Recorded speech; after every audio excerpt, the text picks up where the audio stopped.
Nightingale Conant presents Training the Mind, Healing the Body with Doctors Deepak Chopra and David Simon.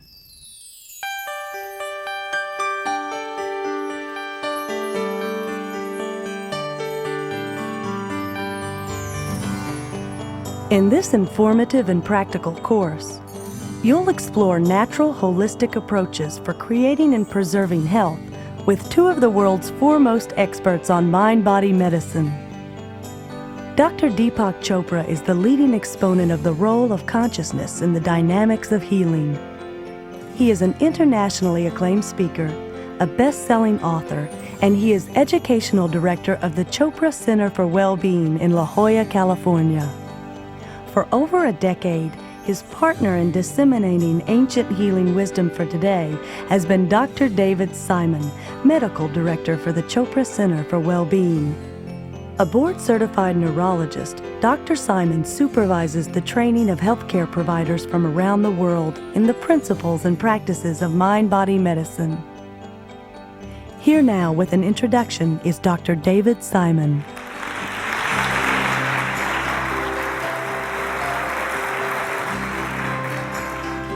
So welcome to this journey into healing.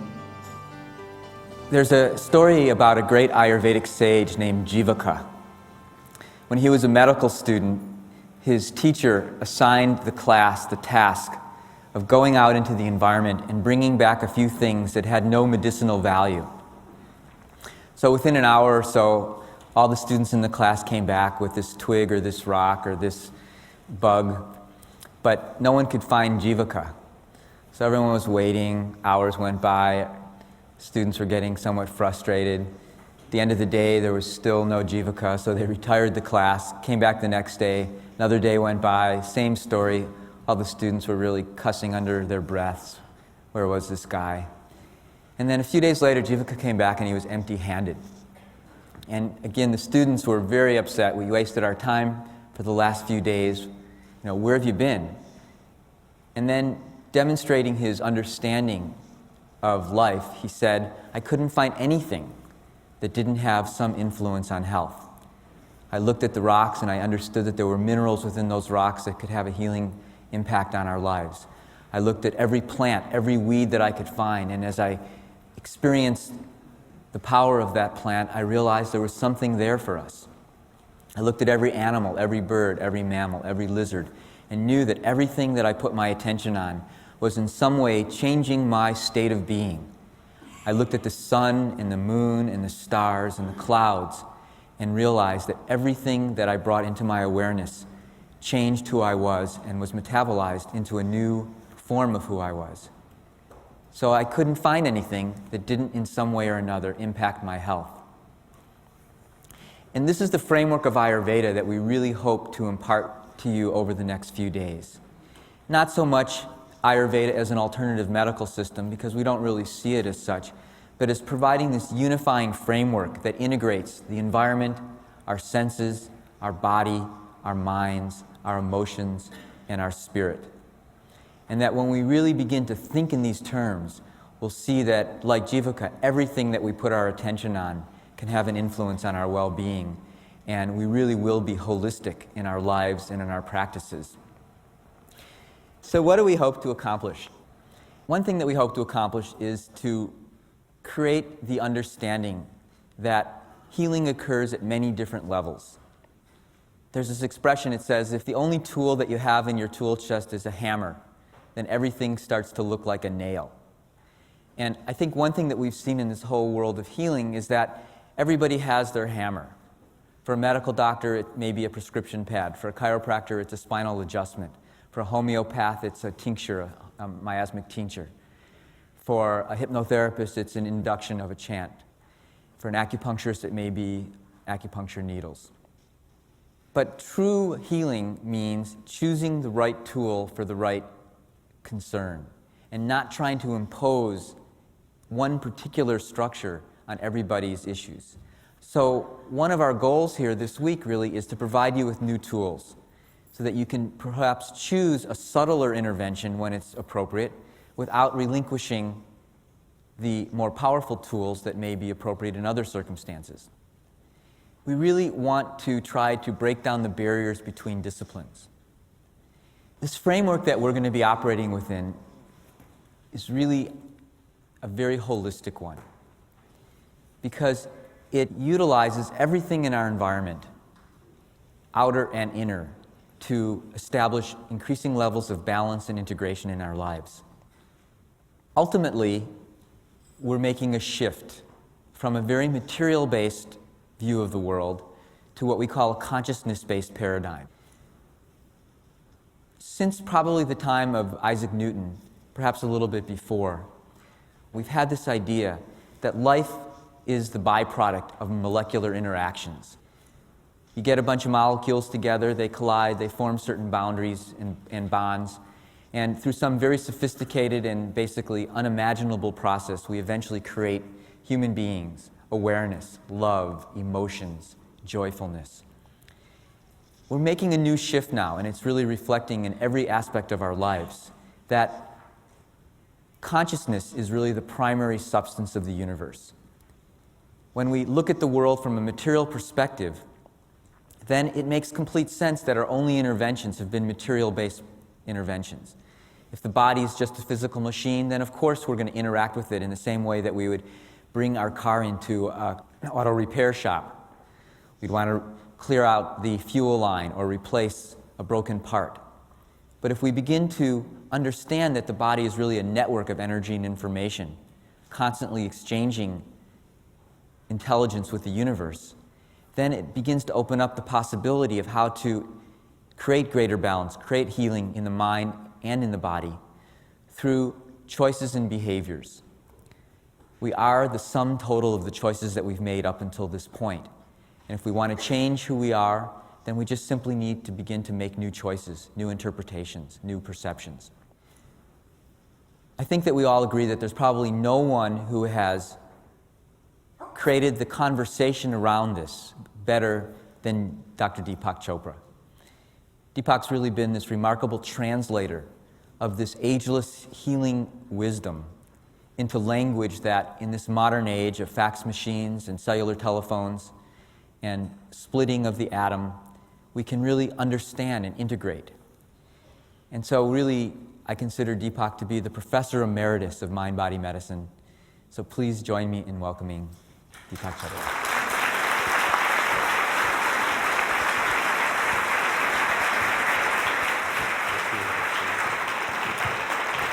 Thank you. Thank you. It's great to have you. Welcome to this course. I think we'll have a lot of fun besides uncovering a lot of stuff that we already know. At some level, everyone knows what's going to be taught for the rest of this week. But I think what you'll get is a very good theoretical framework which you can use not only to employ these healing techniques that you learn for yourself, but also for your clients and patients. So this is a very exciting course for both me and David, because we're going to use the Ayurvedic framework to explain everything to you. But if I think was to choose another expression for this, it would be consciousness-based medicine. And even as we go into what that really means, I think it's important to go a little bit into the historical background of how consciousness-based medicine emerged and is continuing to evolve and will continue to evolve. And we need to go into a little bit of history into just the understanding of paradigms in general. Thomas Kuhn, who was a philosopher and a scientist at the same time, coined this word paradigm. And paradigm means a conceptual framework, a map. When you want to explore a certain kind of territory, then you need a map in order to explore that territory. So a paradigm is really a map, and we should always remember that the map is not the territory. However, the map allows us to explore a certain type of territory. If you don't have the map, then you're unlikely to knowingly explore that territory. And as we've evolved over the last several million years into who we are right now, Homo sapiens and conscious beings, there have been periods in our history where the paradigm has changed. And as the paradigm has changed, then the territory that we've explored has also changed, or the way we've explored that territory has been changing and evolving. Thomas Kuhn made a very important statement when he said that data, so-called scientific data, is not just lying around there for us to look at objectively.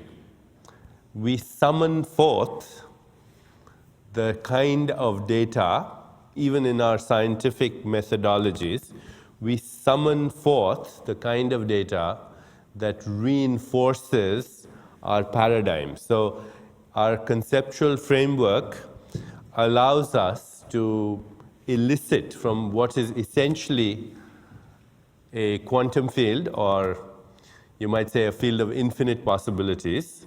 We selectively choose the data that reinforces our map, our concept of what we think exists out there. And that's how all scientific investigation proceeds. And over the last several million years, that paradigm has shifted and has gone through many phases. So if we look to anthropologists and ask them what's the history of our species, incidentally, there's a lot of controversy even about that. But most people will say that Homo sapiens, which is human beings, as distinguished from Homo erectus, which was when apes began to stand and walk, but Homo sapiens is when we started to actually think and create and conceptualize. Homo sapiens have existed for at least several 100,000 years, possibly several million years. There's controversy about that. And for most of our evolutionary history, for the several 100,000 years or million years that we've been around as Homo sapiens, we were hunter-gatherers. We were either hunting or we were gathering. We were basically living in a very predatory environment, and we were also surrounded by predators who thought it was a great idea to have us for breakfast, lunch, and dinner. And so in order to survive, we developed this biological response, which is known as the fight-flight response. In a threatening situation, we learned how to run or fight, and that's why we survived.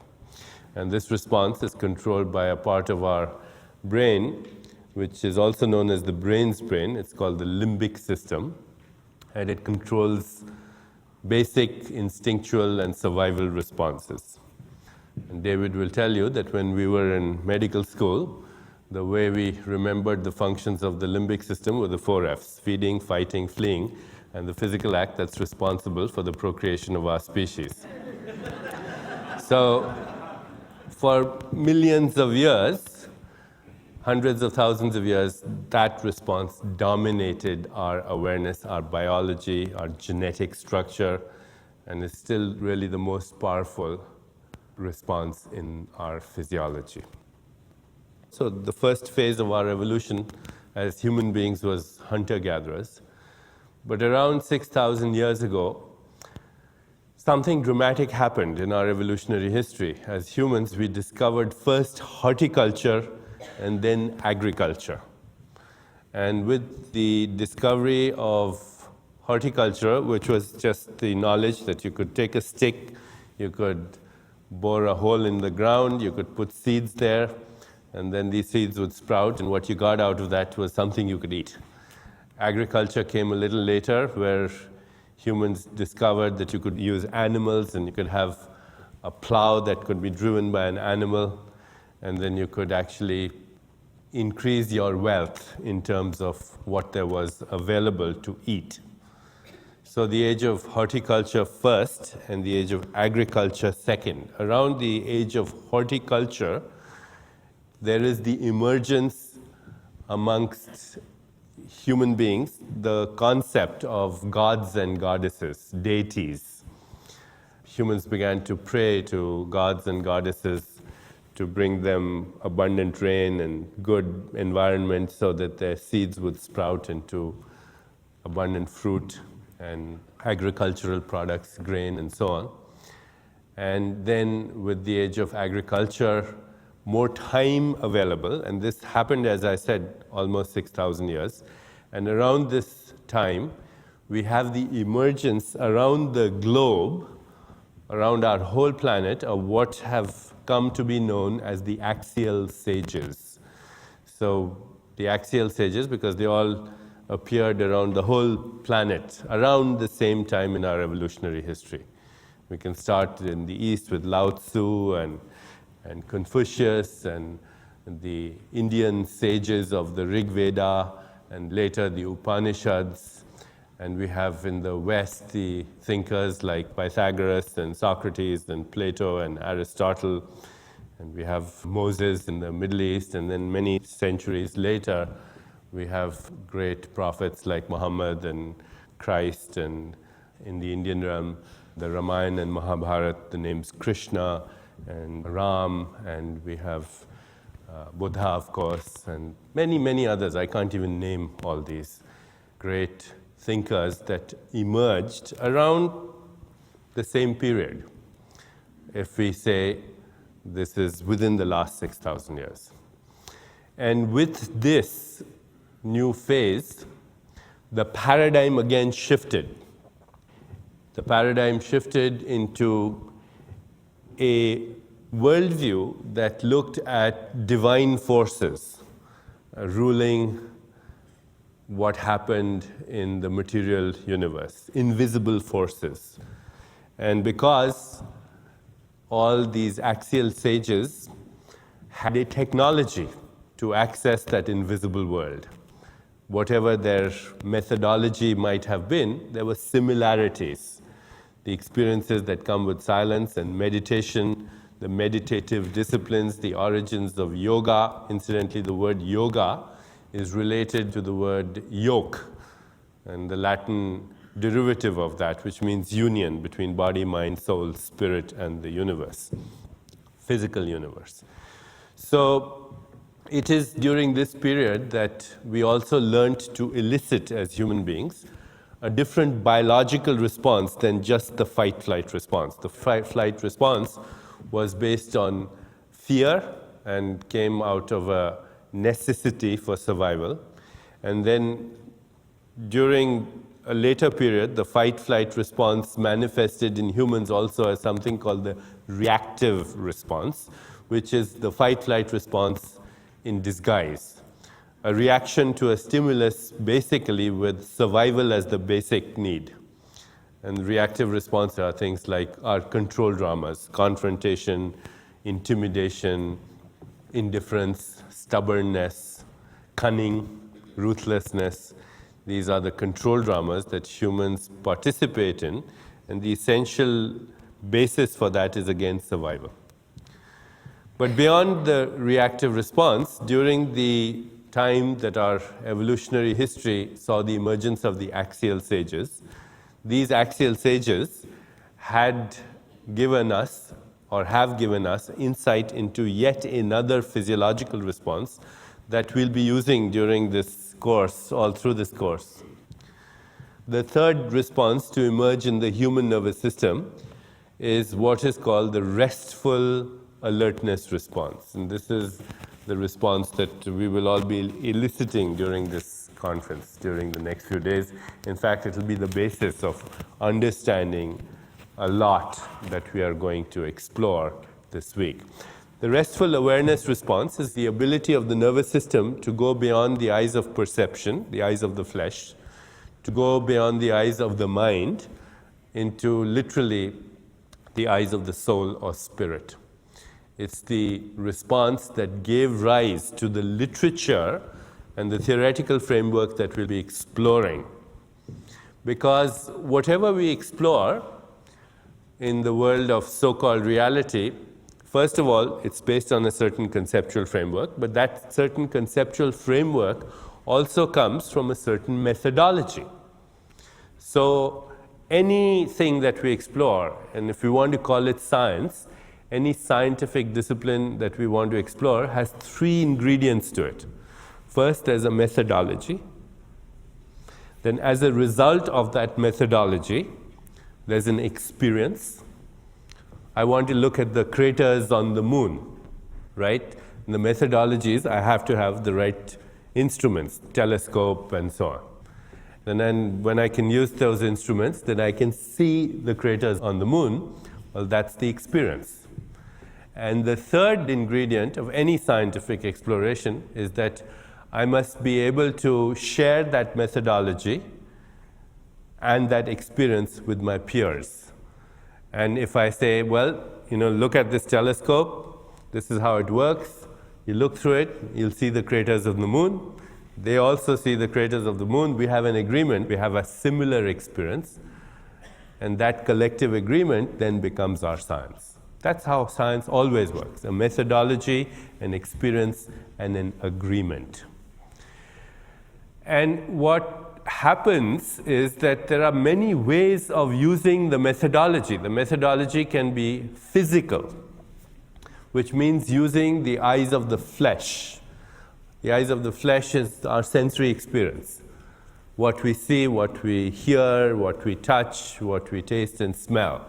This is the eyes of the flesh. And all the instruments of science are nothing other than prostheses or extensions of the eyes of the flesh. So that's one methodology for exploring so-called reality. A second methodology for exploring so-called reality is the eyes of the mind, which is beyond the eyes of the flesh. If I want to understand the theorem of Pythagoras, then I have to know the methodology that employs the understanding of Euclidean geometry. And then I can say to you, well, this is the methodology of Euclidean geometry, and if you employ this methodology, you'll get an aha experience. You'll understand the theorem of Pythagoras. And then you and I will share the same experience. So that's the second kind of methodology, the eyes of the mind. And the third kind of methodology, which emerged about 6,000 years ago in our history, is what is called the eye of the soul, the eye of the spirit, which says that there is yet another way to explore the world beyond the eyes of the flesh, beyond the eyes of the mind. It is through the disciplines that have come down to us through the wisdom traditions of the world, the disciplines of meditation, which allow us to go into the experience of restful alertness, which is beyond mind and body, beyond the eyes of the mind, beyond the eyes of the flesh, and explore yet another aspect of reality. And if I can share with you that methodology, then you will have the same experience. And if we agree on that same experience, then it's just as valid a science as the eyes of the flesh or the eyes of the mind. So with this ability to elicit the restful alertness response, which, as I said, was the methodology that was employed by the axial sages, a whole new world of experience opened to humanity. And it is from this new world of experience that the knowledge of Ayurveda and consciousness-based medicine is derived, that we'll be going through this whole week. Because with the ability to elicit the restful alertness response came the ability to elicit yet another response, and that was called the intuitive response.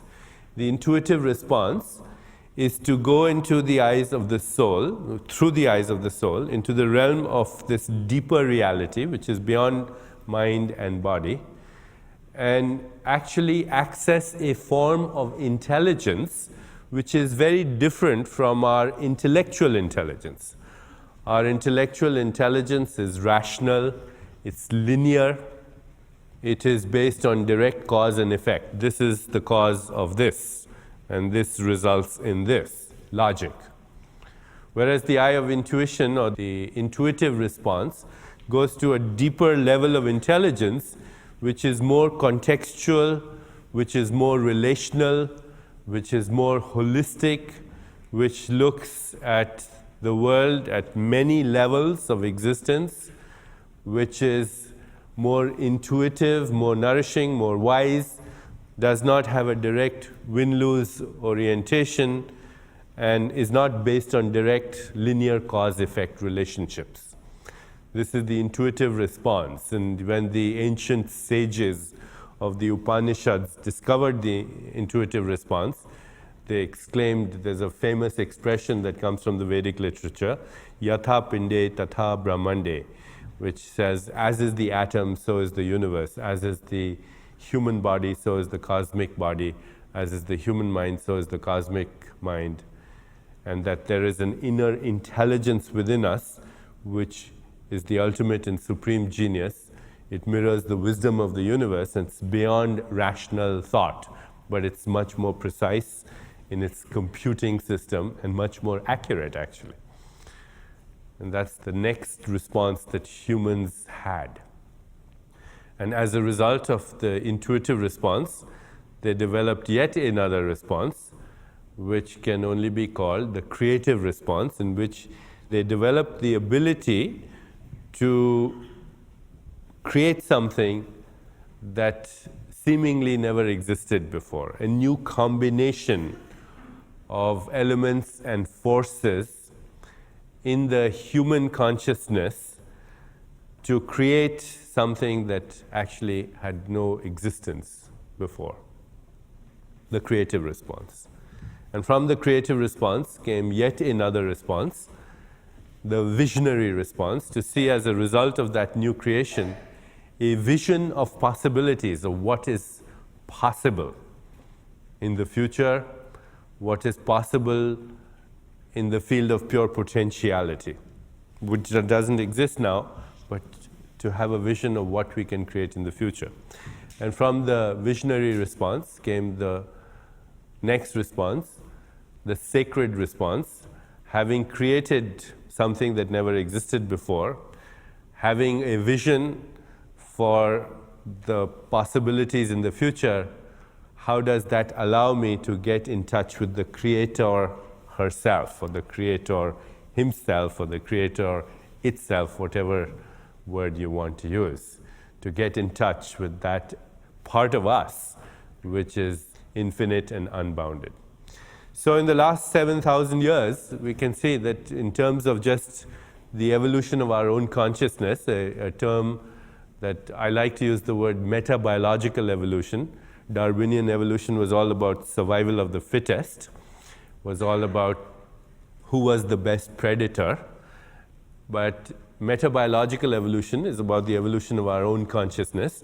We see that metabiological evolution, which is the evolution of consciousness and ultimately consciousness of consciousness, takes us beyond the primitive responses of fight, flight, and reaction, reactive responses, to restful awareness, intuitive responses, creative responses, visionary responses, sacred responses. These are the 7 basic responses that the human nervous system is capable of. The whole scientific edifice of Ayurveda is built on the ability to elicit these responses. And as I mentioned to you, this whole knowledge evolved about 4,000 to 6,000 years ago. About the early part of 17th, 18th, and 19th centuries, though, something else happened. And what really happened was that we saw the emergence, particularly in the Western Hemisphere, of great scientists.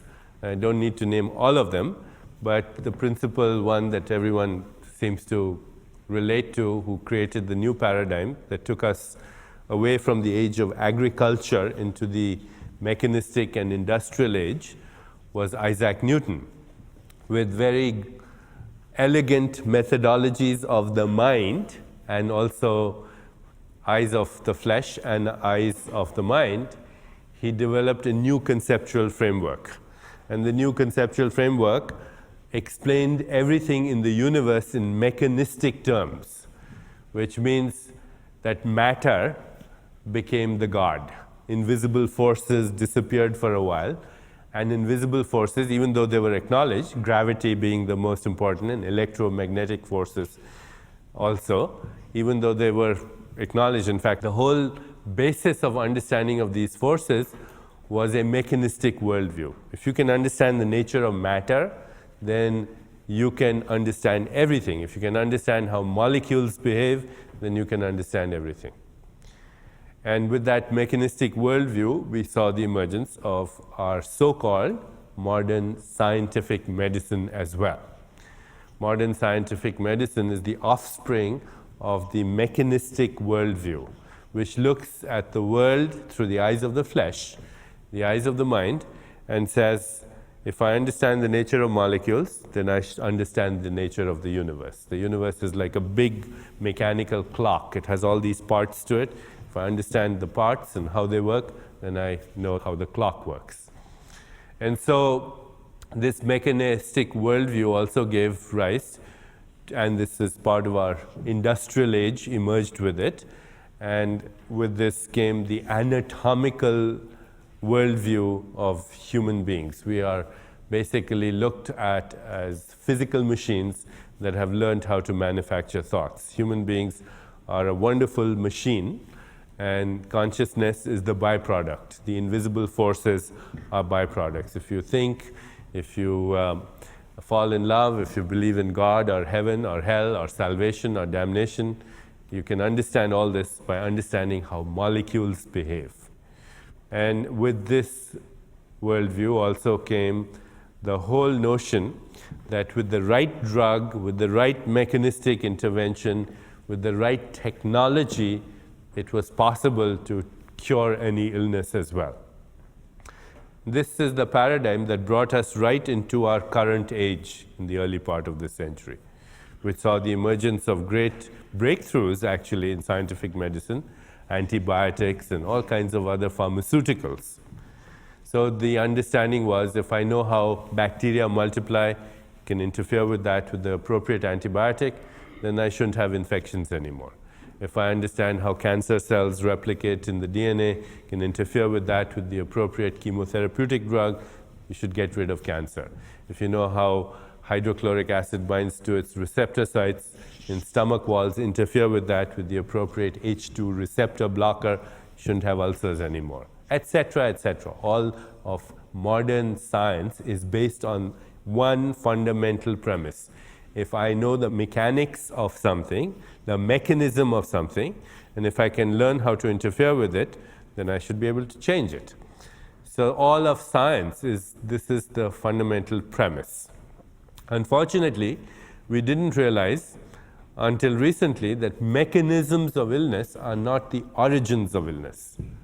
Mechanisms of illness are not the origins of illness. The origins of illness have to do with how life expresses itself through the human body-mind.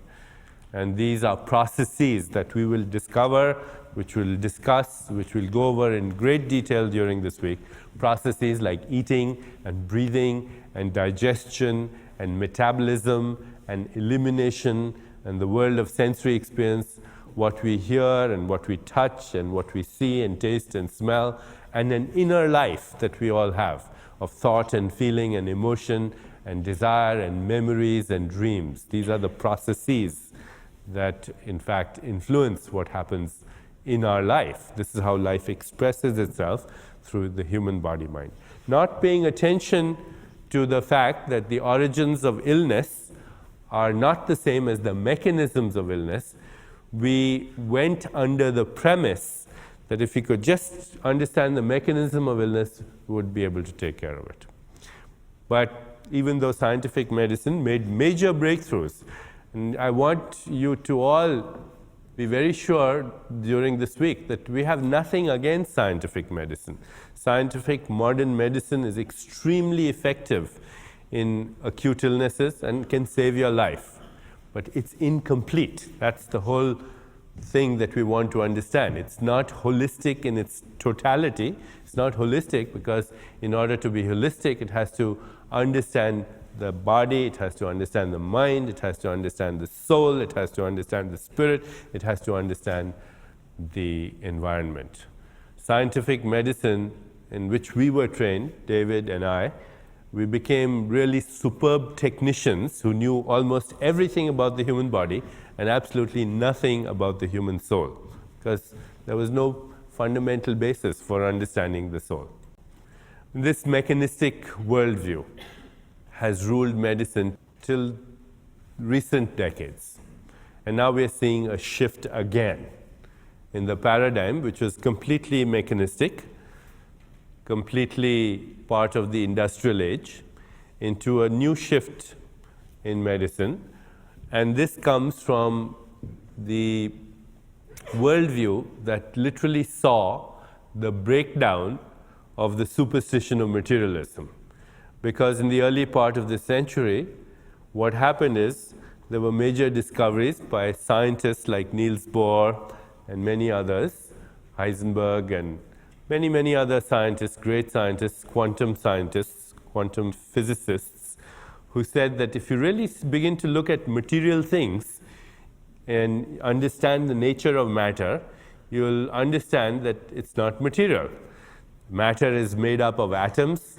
The atoms in turn are made up of subatomic particles, and the subatomic particles are not things. They are fluctuations of energy and information. And so we saw the emergence in the early part of this century of what we can call the information age. And we're in it at the moment. The industrial age is gone. And we have now the information age, where everything is based on an understanding of nature as a field of energy and information. So I think everyone in this room is familiar with Einstein's famous equation, E is equal to mc squared. Without going into the mathematics of it, what that equation says that energy and matter are the same thing. That you can take energy and you can create matter out of it. You can take matter and create energy out of it. That is the early part of the century. But now, during the later part of the century, what scientists are saying is that there's a third part to this equation that we have ignored. And that third part is information. Okay, so energy is equal to matter, but is also equal to information. That, in fact, everything that exists has these three components to it. Everything that exists has these three components to it: matter, energy, and information. Anything.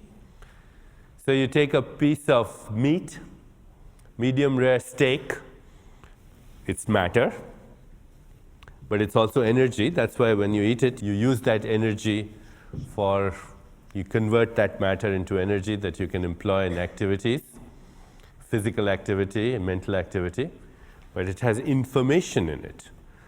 There's cholesterol and there's all this other stuff, carbohydrate and protein, and you look at that and there's even finer levels of information in that piece of meat.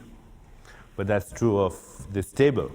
It's matter, it's energy, there are subatomic forces here, and these subatomic forces are not just states of energy, they are hierarchies of states of information. That the entire material world, from mineral to plant to animal, is made up of these three components. These three components are ubiquitous in nature. You know, when I was thinking about this a couple of weeks ago, and the three words that came to mind were omnipresence, omnipotent, and omniscience. Because matter is omnipresent everywhere in the universe. Energy is everywhere. That's omnipotence. energy is everywhere in the universe, and information is everywhere in the universe. That's omniscience. So those are the essential qualities of spirit, which manifests as information, energy, and matter. Omnipresence, omnipotence, and omniscience. We'll go into the different levels of spirit later this evening. So this was the information age that brought us to where we are today. And from the information age, we are on just the stepping off phase. We are going to leave the information age soon into what can only be called the age of consciousness. Because now we are recognizing that the essential raw material of the universe is not just matter, energy, and information, but it is actually intelligence. And I would like to define intelligence for you for our purposes. Intelligence is the same thing as awareness. And I'd like to really spend a few minutes, because this is the basis of our whole course, that the raw material of the universe, raw material is matter plus energy plus information. And they're actually the same thing in different disguises, because anything that's material is also broken down into its energy component, and anything that has energy in it has states of information in it. An atom, which is the basic unit of matter, is not just a solid entity. In fact, it is not a solid entity. An atom, which is the basic unit of matter, is a hierarchy of states of information and energy. So, as I've explained to you, the 7 different responses that we have seen in human nervous system are fight, flight, reactive,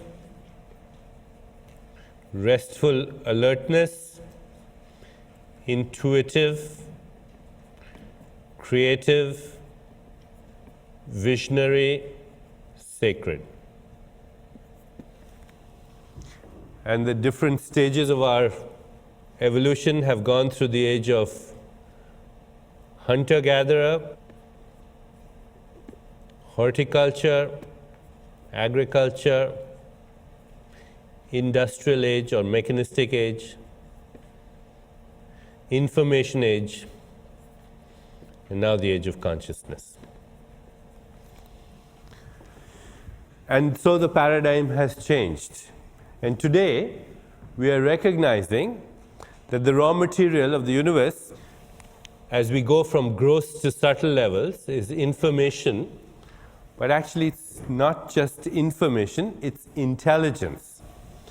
And intelligence is information that has built into it a quality, which you'll hear a lot about this week, called self-referral. Self-referral, which means that this is not dead information. The essential raw material of the universe is not just dead information. It is information that is living and alive. And what makes it living and alive is this quality of self-referral. So I want to explain what that means. Quality of self-referral, it means information that has a feedback loop. And in physics and mathematics, this principle is called cybernetics. Cybernetics. Information that influences its own expression. And these feedback loops are of various kinds, positive and negative feedback loops. We'll learn more about that during this week. So information that influences its own expression through feedback is intelligence.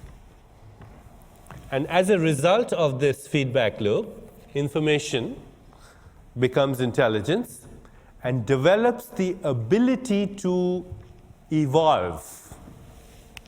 Evolve means it changes. It transforms itself. And as it transforms itself, then it feeds back on its own self again, and then it transforms itself again. And it keeps on transforming itself into higher levels of creativity, abstraction, and unpredictability.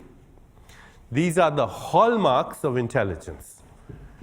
As intelligence evolves from just being information, then it acquires these characteristics: creativity, abstraction, and unpredictability.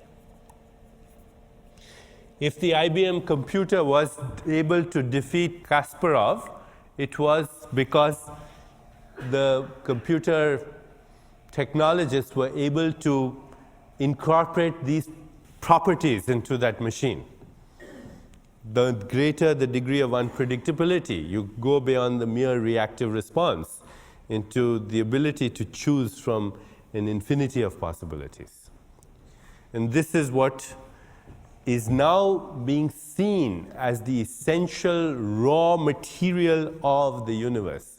That so-called intelligence, which I'm using synonymously, by the way, with spirit, and I will talk about that, synonymously with spirit, is the underlying ground of creation.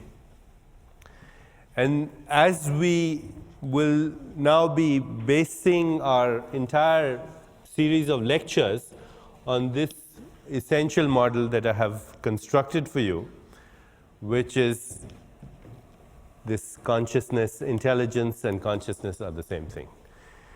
Therefore, consciousness is the ultimate ground of creation. Consciousness is the ultimate substance from which all substances emerge. And consciousness is synonymous with spirit, intelligence, information, which is self-referral, which creates, which evolves, and is continuing to evolve. So we are on the threshold now, the information age, we're leaving it, emerging into the age of consciousness, where we begin to understand the nature of intelligence in ourselves, in nature, and then the ability to use that intelligence to evoke what the healing response is. So this is the basis of what we'll be doing the rest of this week. This is the understanding. No longer can we look at our body in purely anatomical terms. It's not anatomical.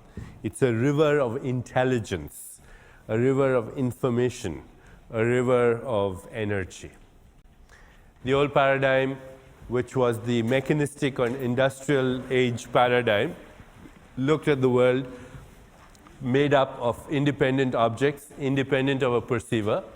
The new paradigm is built on the insights from quantum physics and neurosciences, as well as the cognitions of the great axial sages, seers, which says that we live in a participatory universe. Our attention creates and modifies the objects of our awareness. And in physics, this principle is also called the Heisenberg uncertainty principle, where you cannot know the position or the velocity of a particle at the same time. It's your decision to know one or the other that actually manifests the other. The second tenet of the old paradigm, the material world, which includes human beings, is made up of clumps of matter separated from each other in space and time. The new paradigm says the world is non-material. It is composed of energy fields which come from one underlying unmanifest field. We'll discuss that. Space-time events are part of this field. The old paradigm, which says mind and matter are different and independent entities. The new paradigm, which says that mind and matter are essentially the same. The field, experienced subjectively, is the mind, objectively is the world of material objects. And as we go through this course, you'll see that our thoughts and our emotions, which are impulses of intelligence, states of information and energy, transform themselves into molecules, neuropeptides, which are found in the brain, but they're found in all the other cells of the body. they modify the activity of the immune system, and in fact the same neuropeptides are produced by the cells of our body. So the mind is not here. Every cell is simultaneously a mind, and it's part of a universe which is a huge mind. And it's infinite and unbounded. We are participating with that universal mind. And we'll go into that in great detail as well. The old paradigm which said that the mind is trapped in the brain, intelligence is localized in the nervous system, or at most in the body. The new paradigm which says that the mind is not trapped in the brain or even in the body. It extends far beyond the reaches of the cosmos. It is infinite, unbounded. By what do we mean by that universal mind? We mean that non-local field of energy and information with self-referral cybernetic feedback loops. The same way our mind operates, that field of universal energy and information operates in exactly the same way that our own mind operates. Just the only difference is it doesn't think in English and doesn't have an Indian accent. Okay? It's infinite, unbounded. It may find expression in localized forms and phenomena, but the whole universe is this intelligent field. When it interacts with itself, which means when it thinks, the material world appears to manifest. So intelligence cannot be localized, only its expressions can, because it's universal, it's unbounded, it's everywhere. The old paradigm said that consciousness was the epiphenomenon of matter, a byproduct of matter. We are physical machines that have learned to think. And the new paradigm says that matter is the epiphenomenon of consciousness, that in our essential nature we are thoughts. We are a localized bundle of thought. By thought I mean information and energy with self-referral feedback loops. And that these are quantum events. A quantum in physics is defined as the smallest indivisible unit of information or energy. A quantum in physics is the smallest indivisible unit of information and energy, in which waves of information and energy are either emitted or absorbed. So a quantum of light, for example, is called a photon. A quantum of electricity is called an electron. A quantum of gravity is called a graviton. But what's a thought? It's also a unit of information and energy. So if you have the thought, I'm going to wiggle my toes, then that thought has two components: energy, otherwise your toes wouldn't wiggle. If thoughts did not have energy or an animating life force, we would all be paralyzed, and information. And just like the whole universe is made up of energy and information, which becomes material things, so to our physical body is the material expression of these quantum events. We are essentially bundles of thought that are manifesting as molecules. The old paradigm said that human beings are self-contained, independent entities, and now we recognize that we are not self-contained, independent, but we are focal points in that unified field, that whole ocean of intelligence, consciousness, energy, and information, and we are inseparably connected, interconnected with the patterns of intelligence in the whole cosmos. We are a web of relationships. And this is interesting to understand. So, even our physical bodies are in relationship to each other as part of that field, and our emotional, intellectual, mental, spiritual bodies are in relationship to each other. We are, in fact, a set of relationships. So even with one breath that you breathe in 10 to the power of 22 atoms, which is a huge amount of raw material that comes into your body. With each breath you breathe out 10 to the power of 22 atoms that go out from every little cell of your body. You're literally breathing out bits and pieces of your heart and kidney and brain tissue. And technically speaking, we're all intimately sharing our organs with each other all the time. Factually. You can do radioactive isotope studies, and you can show that you have in your body right now 1 million atoms that were once in the body of Christ, or Buddha, or Moses, or Gandhi, or Saddam Hussein, or Genghis Khan, or anyone that you want to think about. In just the last 3 weeks, 1 quadrillion atoms have gone through your body that have gone through the body of every other living species on our planet. So think of a tree in Africa, a squirrel in Siberia, a peasant in China, and you have atoms raw material in your body that was circulating there about 3 weeks ago. And in about 1 year, you replace almost all the atoms in your body. A new liver every 6 weeks, a new stomach lining every 5 days, a new skeleton every 3 months. Even the DNA, which holds the memories of millions of years of evolutionary time, the actual raw material, the carbon, the hydrogen, the oxygen, the nitrogen, it comes and goes every 6 weeks. So the physical body you have today is not the same as the physical body you had a year ago or 2 years ago, down to the last atom, because we are recycled earth and water and space and air and fire, recycled elements that are constantly and ever in dynamic exchange with everything else that's also constantly and ever in dynamic exchange in that field of transformations. So our physical bodies are never the same. In fact, we are changing our physical bodies as effortlessly as we change our clothes all the time. Therefore, our sense of identity, if it comes from our physical body, it's an illusory sense of identity. We are not our physical bodies, which are part of the body of the universe.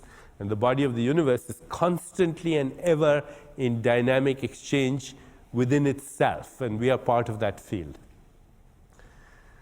Now, the same thing holds true of our subtle body or our emotional body or our thoughts, because our thoughts are not our own. Nietzsche, the German philosopher, once said, we live under the presumption that we think, but most of the time we are being thought. And we are being thought by this collective field. In other words, every thought that we have is context bound. It emerges out of a context, and that context is cultural, it's historical, it's religious, it's mythological. No single thought arises by itself. It is context bound. Let's say 100 years ago you said to somebody, I'm going to take American Airlines and go to Disney World. They wouldn't know what you're talking about. Okay, because that thought, I'm going to take American Airlines to Disney World, comes out of a context of history that has emerged over the last 100 years. It's part of the collective psyche, that particular thought. It's based on all that history and all the mythology. When you say, I'm going to see Mickey Mouse, that's part of our collective mythology at the moment. Wouldn't have meant anything to anyone even 70 years ago. So even our thoughts are constantly part of that dynamic field of energy and information. We can't link our identity neither to the physical body, nor to our thoughts, nor to our emotions, which are also context bound, which are part of a collective mix, nor to our personalities, because our personalities are also transforming, just like our body transforms. It's transforming, it's evolving, it's growing, it's changing. So I can't anchor my identity even to my personality. I'm a dynamic bundle of information and energy, and more than that, I'm a dynamic bundle of intelligence that is constantly and ever in dynamic exchange with the universe of intelligence. And as I continue to evolve, there is no one thing that I can say is me. There's no one thing that I can say that's me in this field of change. There's a field of non-change that we can anchor ourselves to, and we'll go into that later. But I want us to begin to look at ourselves not as these physical bodies, because everything we'll be learning this week is based on a paradigm which says that that which I call my physical body is just a place that my memories and dreams call home for the time being. And even my memories and dreams are constantly changing. I'm not my memories and dreams. I'm a deeper level of existence which goes through these transformations. So we are not self-contained independent entities, but focal points in the unified field. And I will discuss the unified field in detail. We are inseparably connected with the patterns of intelligence that permeate the whole cosmos. We are a web of relationships.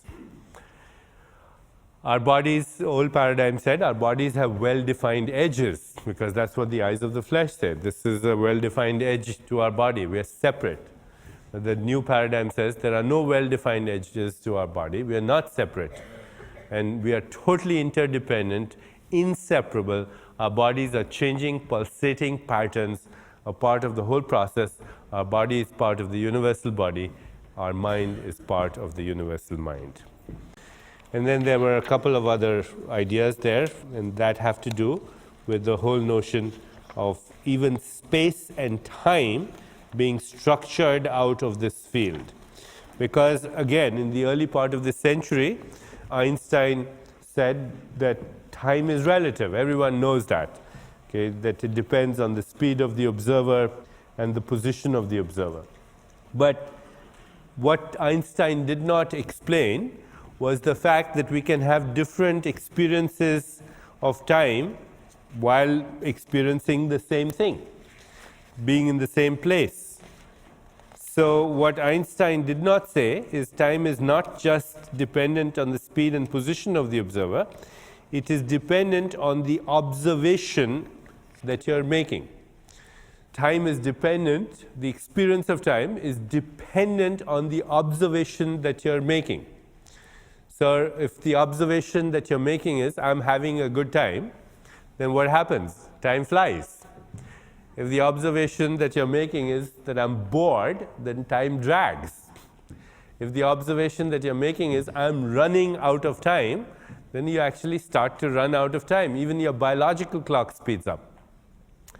So we know a lot of people whose internal dialogue is, I'm running out of time. They look at the same clocks that you and I see, but for them they're moving much faster. So if you examine these people, you'll find they have speeded up biological clocks. Faster heart rates, jittery platelets with high levels of adrenaline. Even the platelets are scared, they're huddling together in their fright. Everything is in the fast lane. Insulin, glucagon, cortisol, adrenaline. When they suddenly drop dead of a premature heart attack, then of course they've run out of time. And then some people, internal dialogue seems to be, I have all the time in the world. You'll find that their biological clock is different, it's slower. And then of course, we've all had the experience, especially when we were playing as children, or as adults, maybe when we were in love, or when we were moved by great poetry or music or art, or in prayer or meditation, when we lost track of time altogether. As when you say, the beauty of the sunset was breathtaking, time stood still. That experience is going beyond all change, where the observer and the observed become one. And then there is no time. So time, the experience of it depends on the observation that you're making.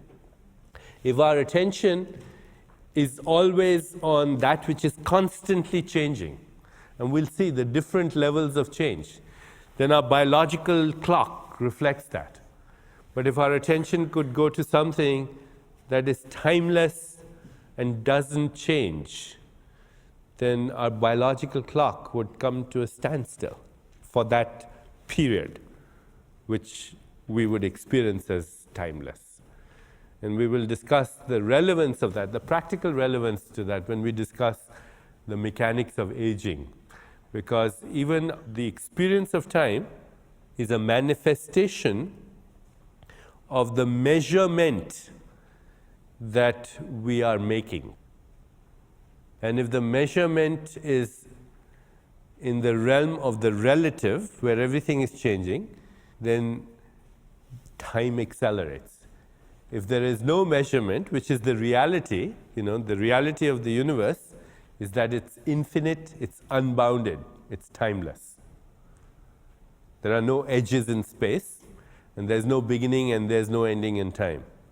And if our attention is on the most primordial level of our own existence, then even the quality of our biological clock will change, because the experience of time depends on the measurement that you wish to make.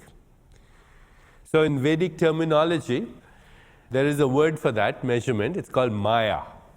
And very frequently when people translate the word Maya from Sanskrit, they translate as illusion. But that's not the right translation. The word Maya actually means measurement.